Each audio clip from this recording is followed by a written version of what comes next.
Hey adventurers, so today is going to be our wrap up for the month of May. That's right?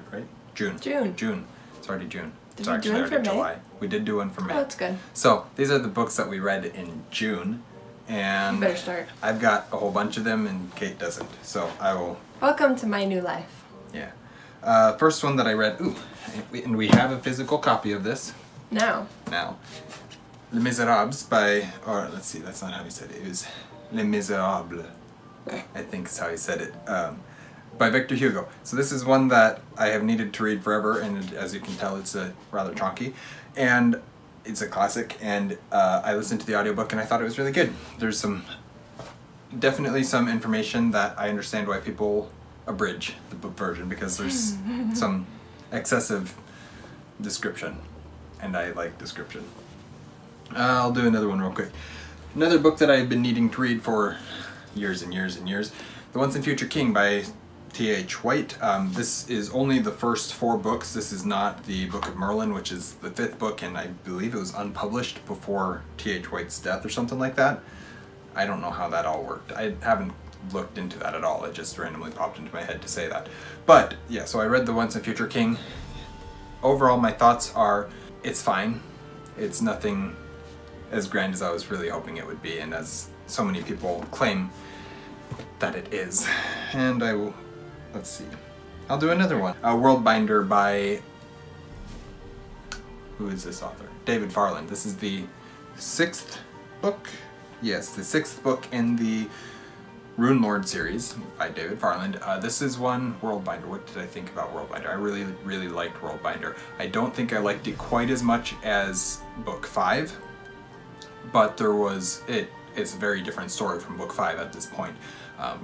We're in a different part of the tale, and it's very important, and I really did like a lot of what was happening. Very big.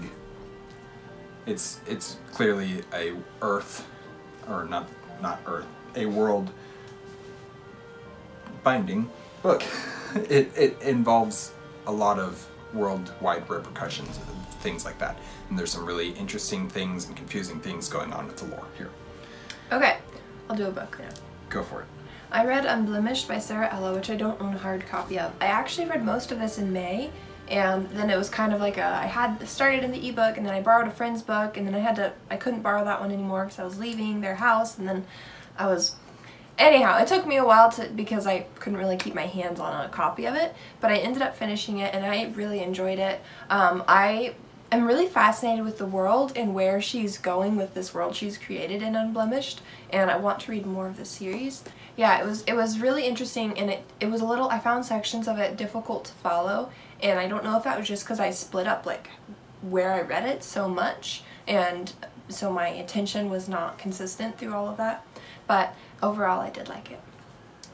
Alright, and another one that I read would be Outcast of Redwall by Brian Jacques. This is one of, has been for a very long time and still is one of my favorite Redwall books. It does something that well, it's a fairly common trope actually, but it does a time jump in the middle of the book, and it's a very necessary time jump in order for the story, the rest of the story, to be told the way that it needs to be told. There's not any major information that happens that you can't pick up from context afterwards, and it's so like that happens during that time jump. But I don't know, I really like this one. I love the Sunflash the Mace is one of the main characters, and he's one of my favorite Badger characters. And then the other main character is Vale, who is a ferret. Yes, a ferret, and he's a very good character as well. It's a sad book, but it's a good book. Let's see, I also read A Hero's Guide to Deadly Dragons. This is, I think, book 6 of the How to Train a Dragon series by Cressida Cowell. These are just light, fun books about dragons. I don't really need to read them, but when they're available and when I have time, I just stick one in, and it takes like 2 hours, 3 hours to listen to the entire book. So it's, yeah, not hard at all. And To Speak with Elders. This is, wow, this was like the last week of the month, and I've still got like 6 books. So To Speak with Elders is the the second book in the Protectors of Pratani series by Mike Mullman, and I actually really enjoyed this one as well. I think it took a little bit longer for me to get into this book to the point where I was genuinely like engaged and really excited to be reading this one than it did for book one, but at the end of the book I think I'd enjoyed it more than book one, so a little bit of a trade-off there, but just happy with the series. I like it a lot. So I'll just do this one more real quick, and that is The Legend of Blackjack by A.R. Witham. This is another self-published book, and one that I have needed to read since it was published, pretty much, and since everybody has been telling me, on all my booktube people have been telling me, you need to read this book. It's exactly what you like and all that kind of stuff. And so I've been wanting to read it, and I just never hadn't gotten to it yet. I had the physical book, and I finally sat down and read the physical book, and it was exactly my tastes. I do have a few minor nitpicks with it, but it's overall I really enjoyed pretty much everything about the book, and it was just kind of like a gush fest after I finished it because it was so good. So I also read Mozart's Last Aria by Matt Rees in the month of June, and I really liked this book. It follows Nannerl after Mozart's death. So Nannerl is Mozart's older sister, and just her life, and she has suspicions that he didn't die of natural causes and goes to kind of uncover what went on. I really liked the book overall. The author did a fantastic job of researching Mozart and the world in his music and presenting the way he tied Mozart's music into the story was really well done. I also read the end, and I believe he learned piano, or he learned an instrument for this book to be able to write this book. So he really put a lot of effort and dedication into knowing what he was getting into with the story. So it would mention parts of Mozart's works, so like an aria or something like this, and you could actually play it while you were reading, and the way that it fit with the story was so fun. So I really like that aspect of it. I don't approve of like all the main characters' choices. She's not like my hero or anything, but it was a really fun book to read, and I loved how music was incorporated into it. Then I listened to The Maze Runner by James Dashner. This is another dystopian young adult science fiction story, kind of in the same genre as Divergent or Hunger Games, kind of that, or The Giver. That's kind of what it was designed to be in, and I really liked it. I like dystopian books as it is, and this one I really liked the story of it. I liked the world, I liked the mystery and the questions that were being asked and trying to unravel this world, the mystery of this world, and there was a lot of really cool things with it.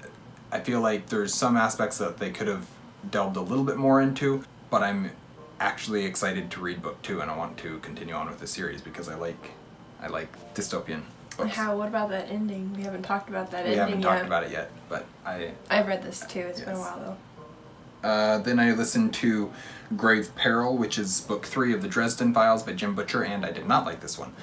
I liked some aspects of it. Overall, it was far, far too dark for my liking, and had more adult content than I was expecting and that I wanted, which is none.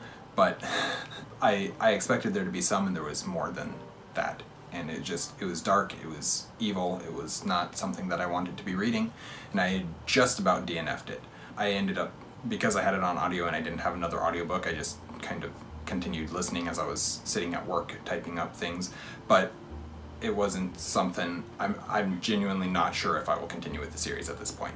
So, and it's kind of disappointing to me, because I know a lot of people say that the series really takes off at book 3.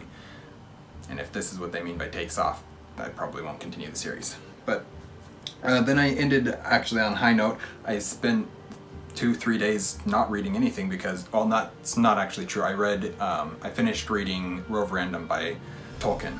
This is part of my Tales from the Perilous Realm, and so I'm not counting it as completed the book, but I did complete the story of Roverandom, and I really enjoyed that story. But there's also a few days in there, 2-3 days in there, where I didn't really read anything, and it was nice to have that break. But the last day, literally the 30th, I think was the last day, I listened to The Secret Garden by Frances Hodgson Burnett, and this is one that I'm sure I've read it or had it read to me in the past, but I didn't remember anything about it. I don't remember the movie at all, although I know I've watched that as well. What really made me want to read it is, well, one, it's a classic, but also the song from A Secret Garden by the band Secret Garden, which was written for the movie. I love that piece of music, and so I wanted to read the book that it was based off of. And then also several months ago, Murphy Napier read this book and talked about it, so it was still in my mind from then. And what I was really hoping for with this book was a very atmospheric read, and it wasn't nearly as atmospheric as I was hoping, but it was still very enjoyable for what it was. So that is the books that I read in June. Yeah, that was all I read in June. I've started several books, and I'm going back and forth between what I'm actually reading. I'm currently reading Les Mis, and so it's going to take me a while to get through that.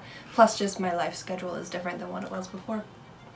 Thank you guys for watching an Erudite Adventure. We post videos every Monday and Thursday and have our social medias linked in the description down below. We'll see you guys again soon. Stay warm.